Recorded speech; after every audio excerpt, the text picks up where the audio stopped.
अब हम सोल्व करेंगे question number 4। Right 5 pairs of integers A B such that a divide b equal -3। One such pair is 6 - 2 because 6 divide -2 equal -3। हमें ऐसे 5 pairs बनाने हैं जिनका आंसर डिवाइड करके -3 आए। तो हम पहला बनाते हैं 9 डिवाइड -3। 9 को हम -3 से डिवाइड करेंगे तो आंसर आ गया हमारा -3। Question number 2 12 divide -4। 12 को हमने -4 से डिवाइड किया तो हमारा आंसर -3 आया। -15 डिवाइड 5, इनको हमने डिवाइड किया तो -3 हमारा आंसर आया। क्वेश्चन नंबर 4 18 डिवाइड -6, इसको हम दोनों को डिवाइड किया तो -3 आंसर आया। 21 डिवाइड -7 इक्वल टू -3 आंसर। अब क्वेश्चन नंबर 5 करेंगे।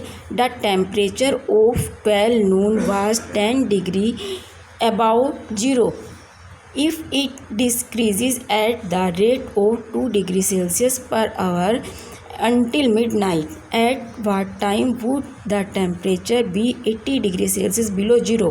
What would be the temperature at midnight?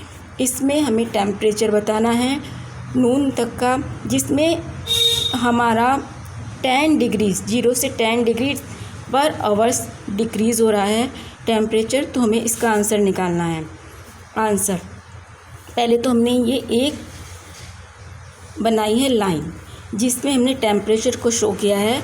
अगर ये लेफ़्ट साइड जाएगा तो माइनस में जाएगा और राइट साइड जाएगा तो प्लस में जाएगा। अब हम टेम्परेचर फाइंड आउट करेंगे। The temperature decreasing 2 degree Celsius 1 hour. 1 घंटे में 2 डिग्री सेल्सियस जो है टेम्परेचर डिक्रीज़ हो रहा है।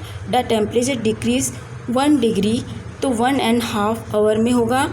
The temperature decrease 80 degree Celsius equal 1/2 × 18 से इसको मल्टीप्लाई करेंगे 9 आवर्स इसका टेम्परेचर निकल आएगा। टोटल टाइम 12 नून प्लस 9 आवर्स। 12 नून और 9 आवर्स को हम प्लस करेंगे तो हमारा 21 आवर्स 9 PM तक इसका टेम्परेचर फाइंड आउट हो जाएगा। Thus at 9 PM the temperature would be 8 degree Celsius below 0 degree. At 12 AM the temperature would be equal 10 degree Celsius minus 2 into 12 degree into करेंगे हम इसमें से 12 में से तो हमारा आया इक्वल 10 डिग्री सेल्सियस। इसमें से 24 डिग्री को हम माइनस करेंगे तो आंसर आएगा -40 डिग्री सेल्सियस। क्लास में एक टेस्ट हुआ है। +3 marks are given for every correct answer. प्रत्येक सही आंसर के +3 मार्क्स दिए गए हैं। -2 marks are given for every incorrect, और इनकरेक्ट आंसर के -2 मार्क्स किए गए हैं। And no marks for any not attempting any question. अगर किसी ने कोई क्वेश्चन अटैम्प्ट नहीं किया है तो उसमें कोई मार्क्स नहीं दिया गया है। Radhika score 12 marks. If she has got 12 correct answer, how many questions has she attempt incorrectly. अगर उसने 12 करेक्ट आंसर किए हैं तो कितने क्वेश्चन उसने इनकरेक्ट अटैम्प्ट किए हैं, हमें इसको निकालना है। तो हम निकालेंगे राधिका का score. Marks given for 1 correct answer equal 3। Marks given for 12 incorrect answer 3 × 12 equal 36। Radhika score 20 marks. 9 marks given for 1 incorrect answer equal -2। Therefore number of incorrect answer equal -16 divide -2 equal 8। Thus Radhika had attempt 8 incorrect answer. तो राधिका ने 8 incorrect question किए हैं। अब हम निकालेंगे second Mohini का score. Marks given for 7 correct answer equal 3 × 7 equal 21। Mohini score equal -5 Marks obtained for incorrect answer equal -5 -21 equal to -26. Now marks given for incorrect answer equal -2. Therefore number of incorrect answer equal -26 divide -2 equal 13. Thus Mohini that attempted 13 incorrect question.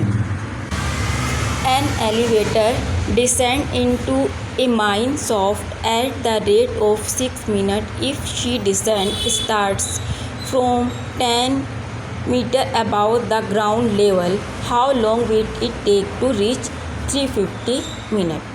Starting position of mine shaft is 10 m above the ground, but it moves in opposite direction, so it travels the distance -350 m below the ground. So total distance covered by shaft equal 10 m minus 350 m equal 10 m minus 350 m equal to 360 m.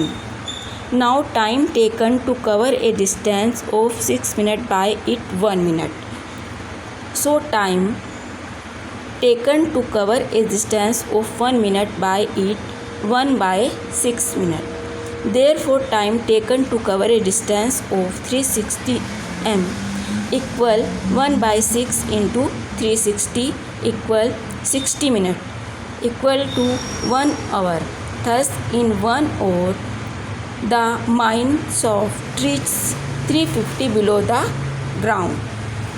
ये इसका answer हुआ। तो यहाँ class 71.3 exercise complete हुई। यहाँ पर question number 2 से start किया था और क्वेश्चन नंबर 7 तक किया हमने।